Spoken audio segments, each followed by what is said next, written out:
And let's get a word on the big stories of the day. Oscar Redrop is a former number 10 advisor, back with us on the programme. Oscar, good afternoon to you, sir. Good afternoon. How are you doing, Ian? All good, thanks. Yeah, nice to have you with us. I mean, we start, why would we not? And of course, this has been discussed many times. You and I have discussed this many, many times. The revelation that one hotel contract is worth 700 million quid a year, taxpayers' money. It's an incredible amount of money. 210 hotels that are used by this group, the Stay Belvedere Hotels Limited. There is an argument to say, well, don't blame them. I mean, it's nice work if you can get it. Trebles all round, frankly, if you run that particular emporium. You'd never be that busy consistently all year round. So they've done all right out of it. This, of course, happened under the last government. We can't even blame Keir Starmer on this, Oscar, which disappoints me massively. Well, I mean, me too, Ian. But you have to remain completely objective with these things politically. And I would be really intrigued to know who breathed the story out, because it would be interesting if it was actually some of the Labour advisors, some of the Labour media advisors out there who just want to consistently remind people that the immigration problems that they see in their communities is largely due to an overhang of incompetence that we did see with the Tories. I think when the contracts like this are handed out, I mean, to be generous, it just spoke of probably a bit of panic that was going on with the Tory government and not clear thinking. And absolutely, you know what? And I think it was Dave, you said, who texted you just now. Yes. You know, it's so visceral. It's like an injustice that people see absolutely shoved in their face. And when they see, hear, read stories like this, I mean, I don't want to be too over the top about it, but it's quite heartbreaking for people, because even as an individual, if you're doing okay in your life and you're paying in, you're getting okay, and you're getting by okay, you'll at least know someone who has been completely, you know, let go of by the state and is struggling. And yet you see people kind of, I mean, quite genuinely, when you read the story, like living it up. And it just cuts to the core of, like, it's just morally wrong. When you were working, I think I've asked you this before, Oscar, but you just give us a little bit of a kind of inside view, as it were, of how serious was this really taken? I mean, right up to the Prime Minister. I don't know whether the Prime Minister himself would have, at the time, been told, oh, by the way, we're about to sign a £700 million contract with a hotel chain to try and address this problem, or whether that would be simply signed off much lower down. How important did it rank in terms of sort of day-to-day discussions? Well, when I was there, Rwanda was the fixation. It was, you know, get the deterrent done, think outside the box, something that would be, you know, and it's the language that people were using at the time, maybe internally at least, was that this was kind of world leading and kind of ahead of its time, the first of its time. And I think all this other stuff, I honestly, in my heart of hearts, I sometimes think it was civil servants sat round a table, people turning a blind eye to things, signing things off, thinking no one will care. You know, the Sun newspaper, you know, they won't dig into this, and if they do, maybe it's in a few years' time. Whatever, panic stations, mixed with, and it's a horrible phrase because it's become such a cliche, but it is a thing. That blob of just, oh, okay, yeah, we'll sign that off. That's okay. That's only a little bit of taxpayers' money. And it's really interesting politics now, you know, and I think Trump's kind of led from this with, you know, Elon Musk in America, like the cost to the taxpayer. And even in this country, I think Rupert Lowe's actually spoken very, very sharply on it. Yeah. And I think that's changing that. I think rightly there's an injustice that's felt, and taxpayers want to know what every single bean of their money is going. And you read a story like this, and I'd like to think that the window has shifted over and governments would not get away with this now. You'd think so, wouldn't you? You'd think that the minute that came in on to someone's desk, in whatever department it would have come under, one would assume the Home Office, but it might be in that Venn diagram. There's lots of interconnected departments, as you know. You know, did somebody faint on that day? You might imagine the paramedics were called. Somebody would remember the moment when the hotel contract was signed. Yeah, I honestly, I really, you know, I wasn't in those rooms. Not that I'm trying to, shift off responsibility, but I genuinely wasn't. But in my heart of hearts, I think the machine just takes over. It's something Dom Cummings also talks about very well, like the system being broken and people with pens signing things off without any care or thinking to the taxpayer. Yeah. And I hope, I really hope, and I don't care what colour the government is, if it's Keir Starmer's Labour government, whatever, I hope that era is coming to an end now. Yeah, well, we hope so. We will we'll watch with interest, because Labour say they are going to, stop using many of these hotels, but that will, like the proverbial air bubble, that will just put the problem somewhere else. It'll pop up with local authorities or whoever having to try and, or being told that they have to accommodate some of these people. But it certainly isn't going away anytime soon. Second story here, Oscar. Yvette Cooper considering this one-in, one-out youth mobility scheme. It's seen by some as a Brexit U-turn. Germany are very much, very animated about this. Again, I think this is something that Rishi Sunak was also considering. This is under 30s. It's not full freedom of movement, but if you're under 30, we can go and work in Spain, France, wherever we like, and those people can come and work here. So it's not anyone.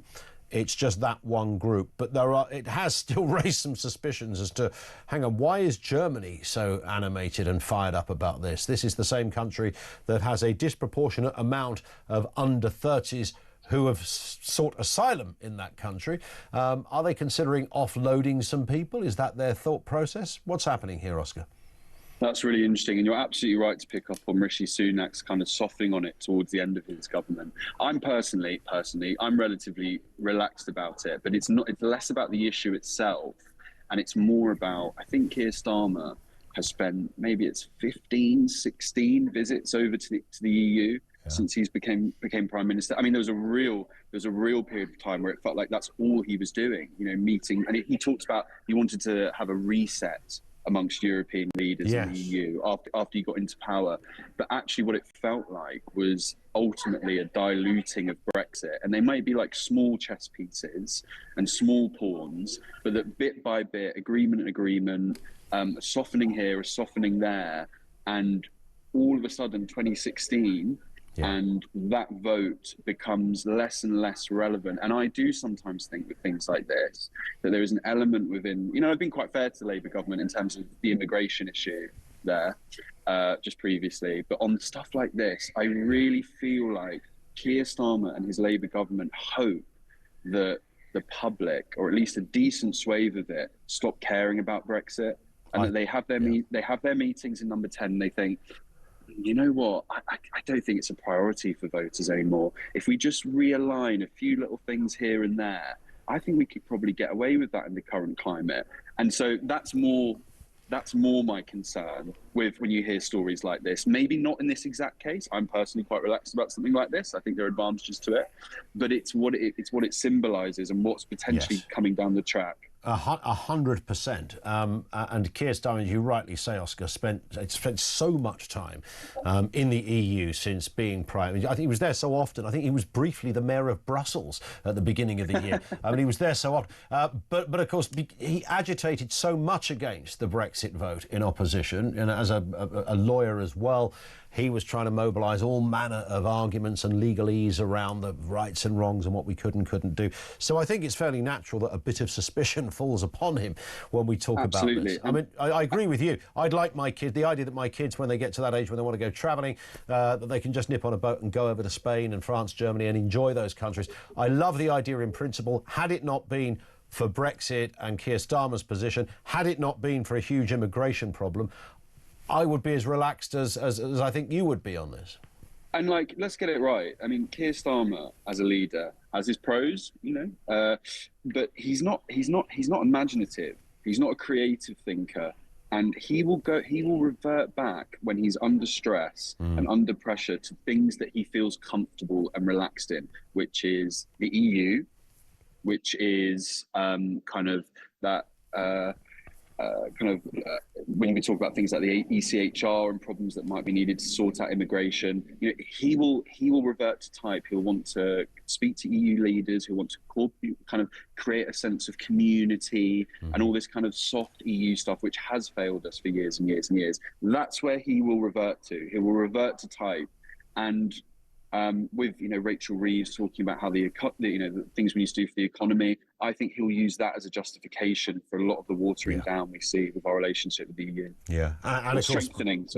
Absolutely, and in an interesting bit of timing, Ursula von der Leyen was in Downing Street just yesterday, having a bit of a tea and sandwiches and a couple of vol-au-vents with the Prime Minister. Not for the first. I appreciate that she is the president of a bloc of countries, and presidents and prime ministers do meet other leaders, so it could just be that. But you can't blame us for being a bit suspicious. And then you factor this next story in as well, Oscar. Rachel Reeves talking about EU trade being more important than the US. It does sort of depend on who you listen to, doesn't it? I think collectively we might do a bit more with the EU, but America is a very, very important trading partner, our single biggest trading partner on the planet. What do you read as being the reality of that? Is it the EU or is it the US that is more useful to the pound in our pocket? Well, not to cop out, but it shouldn't be. If you are truly skilled and imaginative as a leader in a government, it shouldn't be either or. You don't have to pick one. And I think it's incredibly tone deaf at this moment in time for the government to be saying that, because if you look at the place that Starmer got Trump into, or Trump got Starmer into, probably more accurate, over the last couple of months. It was actually okay. And I know, with my predispositions and maybe several of your listeners, a lot of your listeners, they'd want to jump down, Starmer's throat on struggling to kind of, manhandle someone like Trump, but he did okay. But when you hear that the government's saying this now, if you're Trump and JD, and you just go, all right, fine, you have the EU then, see you later. Because, fine. And they are obviously, as we know, America are no fans of the EU in this present day. And I just thought that was a really, really tone-deaf thing to say. The opportunities that are afforded to us in America are vast, and it will take a bit of time. And it almost felt like after all the press pack, and you remember the Zelensky meetings, and through the prism of Ukraine, Russia, Trump, and that diplomacy that Starmer was embarked on, now that's kind of, for the time being, died down a little bit. Like I said, it just feels like Starmer just goes, oh, that actually, you know what? That challenge is too difficult. I don't think, I don't want to touch Trump. Too difficult. I will revert to type in the lovely, cozy EU. Yes, I'll have some lovely visits, and we'll maybe discuss a few. We can give you A, you can maybe chuck us B. As we know, you get nothing. We've been mistreated by the EU for a long old time. And I think if they shut the gates to the opportunities that are afforded to a potential trading partner like the US, it will be a real economic error from the government. Yeah, 100%. Just a final one. Only a day after we talked about Nigel Farage describing his reaction, or Reform members' reactions, as Mr Farage saw it, that having some sort of pact with the Tories is a revolting idea. We're now hearing that he's signalling Reform UK could work with the Tories at a local level. Previously, he's rejected coalition deals. Of course, he's outlining priorities for local partnerships, including auditing council spending, tackling pothole contracts, and blah, blah, blah. But he said for the first time, really, maybe we could get something going on here. Really, really interesting. And this is just thematically in politics. The closer we get to the election, this is going to become, this is going to take up more and more pages in the newspapers and more conversations on the airwaves. Yeah. I think ultimately it's almost like a game of chicken, because as the polls, and locals, there's an interest there, but that will kind of swoop and die quite quickly. And we're still a way out from the election. But it does make you think, the right at some point are going to have to look at the numbers and look at the polls as we're, on the precipice of the next election, let's say. And they're going to have to make a decision, because it's going to be really clear. 100%. It's either going to be we unite, or there is another 5 years of Keir Starmer. Yeah. And it's just going to be clear as day. And that at that moment in time, there is going to have to be serious conversations. Yeah. Because yes, the right can cut its nose off to spite its own face, but then we get another 5 years of Keir Starmer. And I think I think and this is a really interesting first step to it, but I think, and of course we saw the leak from Rob Jenrick a few days ago, where he discussed, uniting the right. But I think we will see it's almost like flirting, a little bit of political flirting between the two. And the softening from Farage, I don't think people should read too much into. I think he's still going to feel very confident ahead of these locals.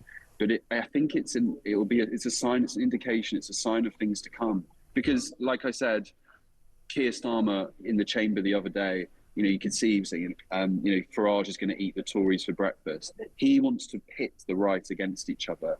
And we can either, I say we, the royal we, the right can either fall into that Labour trap, or they can think really, really cleverly about this. And it's going to be fascinating. And the temperature, and we're only going to see more and more stories like this the closer we get to the election. And then there'll be a crunch point. The guillotine will come down. Indeed. We'll have to make a decision. Yeah, because this story isn't going to suddenly disappear. It will intensify right up to 2029. So absolutely something is going to happen here, isn't it? Listen, Oscar, we hit the clock. Great to have you on. Have a cracking weekend. Enjoy the sunshine as well. Oscar Redrop, former advisor over there at Number 10.